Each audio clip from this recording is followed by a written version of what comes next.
I am very easy to get a hold of if you write dialysis, I see. And I'm going to have to reconfigure my attention because I bypass some of the other questions that I get that doesn't have to do with dialysis. Dialysis is a special thing for me. Okay, I got an idea.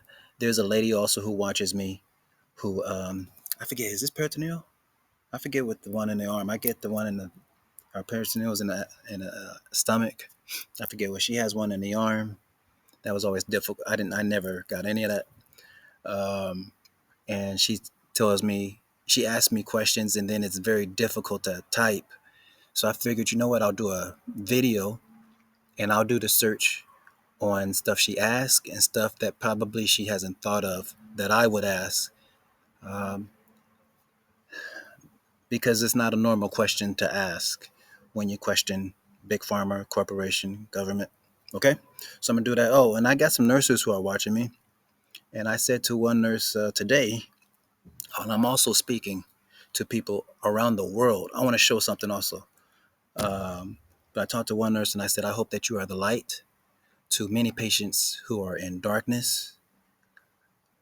That is what makes you different, because holistic, organic um, way of life is just about. I was in Sprouts. There's a Sprouts in America.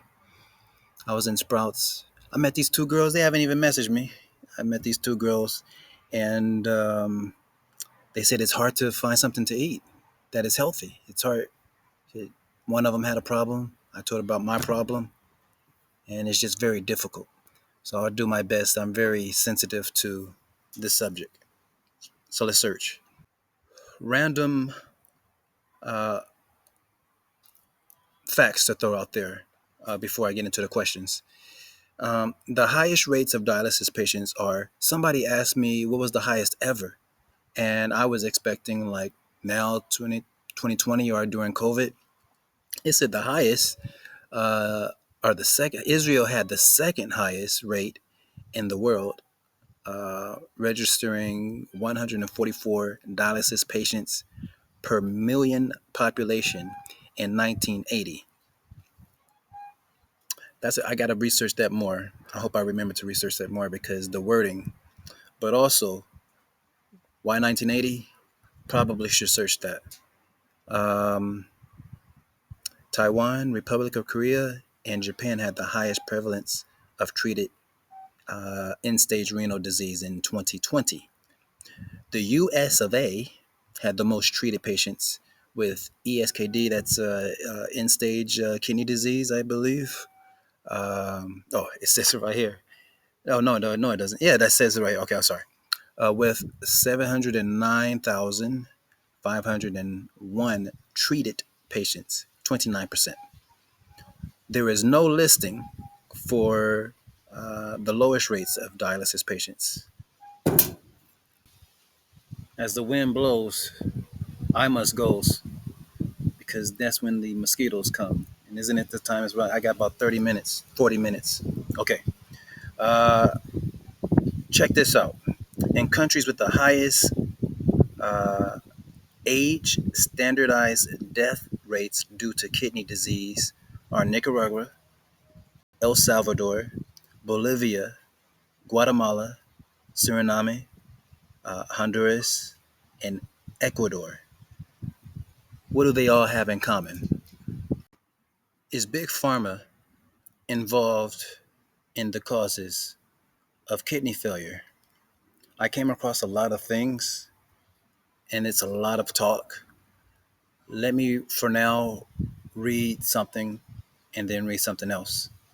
A Bayer survey found flaws in kidney disease communication and diagnosis, with most polled healthcare professionals saying that people don't understand the risk of chronic kidney disease. Let me expand on that. The reason why people um, don't understand the risk of chronic kidney disease is because a lot of the people, elders, uh, I can keep talking, but a lot of people Same with me. I'm not eating the same food. The same food that I ate when I was a kid, young adult, the 1980s, is not the same food in 2023, the 2020s. It is not the same. The cereal is not the same. I can no longer eat Frosted Flakes, which before was very good for me. Okay, I cannot eat that right now. The chicken that I used to eat, I cannot eat that right now.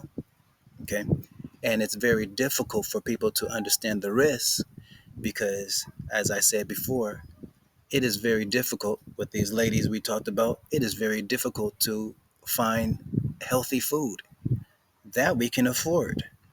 And the other thing is, there's a lot of people working 3 jobs, 2 jobs, just to have a roof over their head.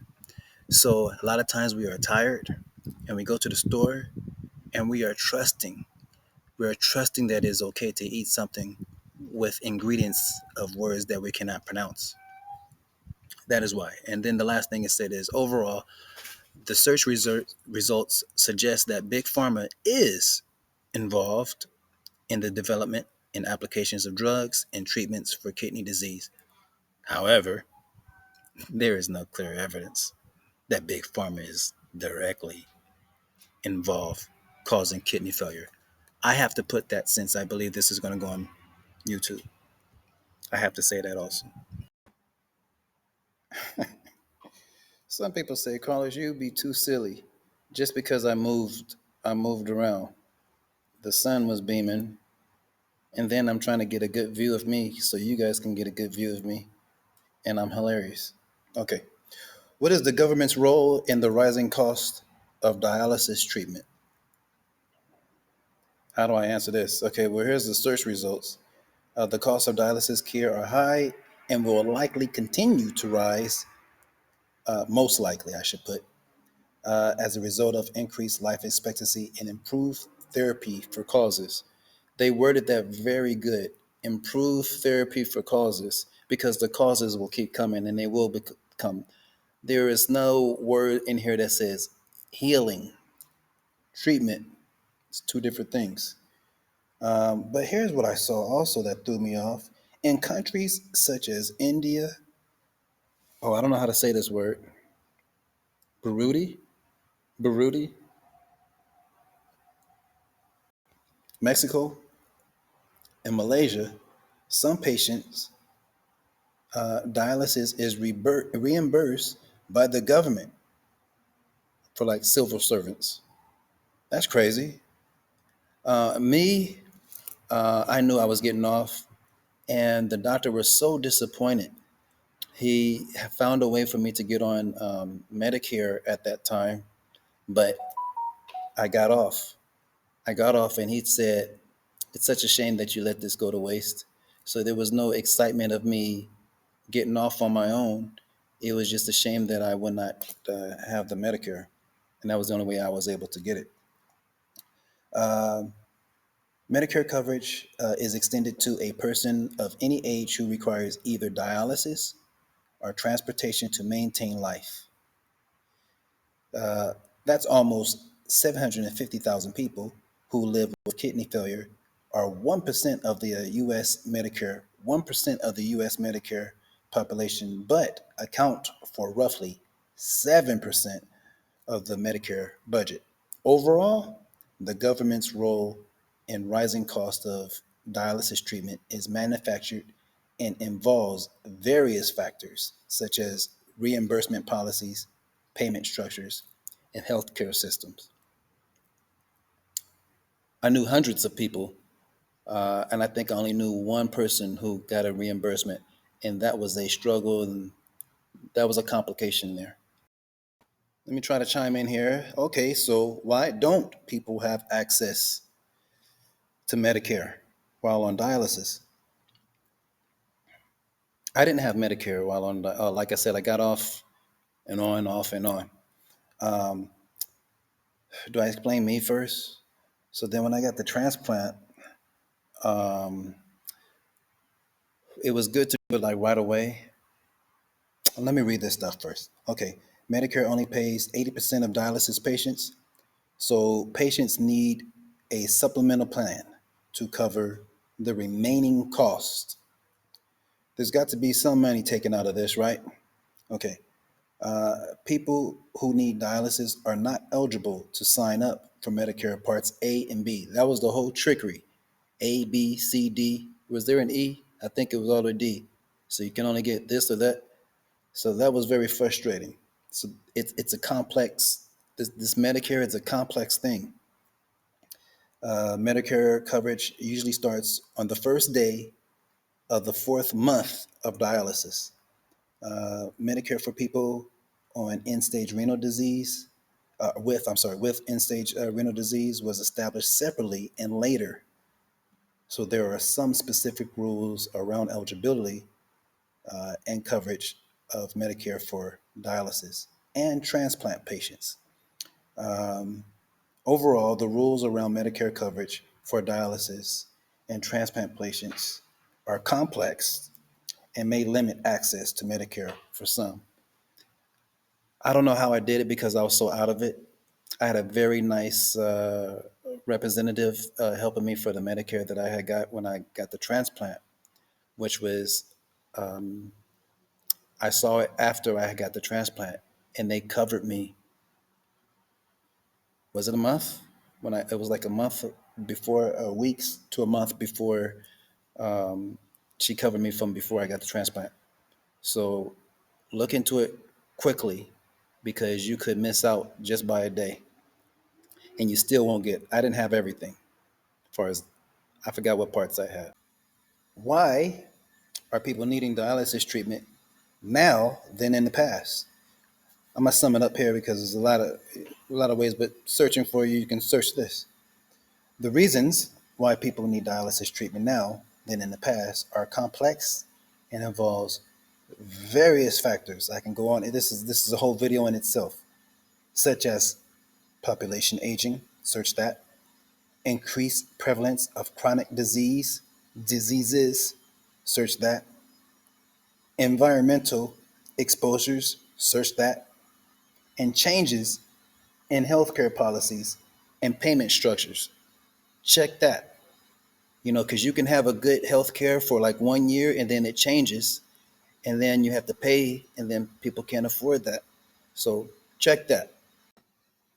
Are there any alternative treatments for kidney disease besides dialysis? Let me give you the standard. Yes, kidney transplant, peritoneal dialysis, hemodialysis at home, conservative management, and new drugs. It's important to know that the choice of treatment depends on the various factors such as the patient's age, overall health, personal preferences. Therefore, patients should discuss the option, blah, blah, blah, blah, blah, blah. Me, I went holistic. So you saw how they talked about obesity. You must give up the salt, the sodium. You must give up the sugar, processed sugar. I'm not talking about the natural sugar that's in fruits. You must give up that. That is what I did. I felt like I wanted to say something else, but I'll cut it there. I'm pretty sure you guys are tired of looking at my Beverly Hills bag back there, if you saw. Uh, should dialysis centers should they disclose to patients their infection rates at the center? Yes. But will it happen? Only if they're able to get around it.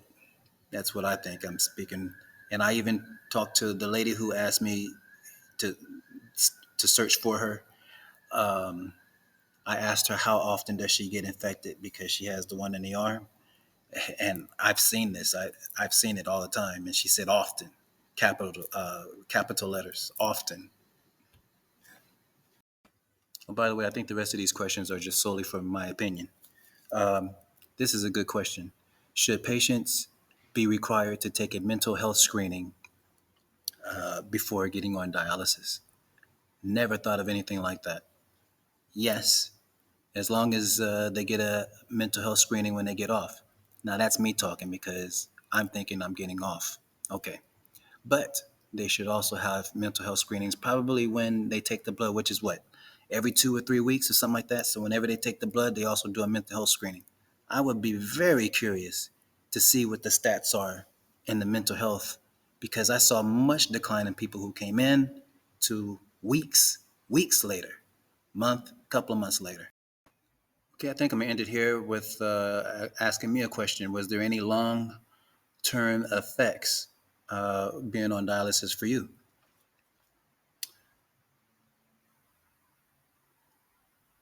Hmm. My first time seeing this question. So that's well, the question I have for my doctor was, I have a new, like, if I flex, I'll do it one day. I gotta go because mosquitoes are here. Um, when I flex my legs, it's different. Oh, like when I have like a dimple. I got dimples on the side of my ass, and I'm like, oh, can I speak? I can speak freely. And so I was like, why is this? Why do I have that? And the hesitation on the answer was, that was from dialysis. So they believe what I said.